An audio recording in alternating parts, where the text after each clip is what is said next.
Hi everyone, welcome to Glitch Guru. In today's video, we'll show you how to drop a pin on your iPhone using the Maps app.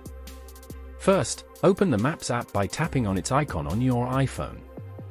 Once the app is open, you can either search for a specific address or zoom in on the map to find the exact location where you'd like to drop the pin. To zoom in, use your fingers to pinch the screen or type an address into the search bar at the top. Once you've found the spot, tap and hold your finger on the map at the desired location. After a moment, a red pin will drop at that spot to mark the location. You can also check the exact address and coordinates by tapping on the pin after it drops. The address will appear at the bottom of the screen.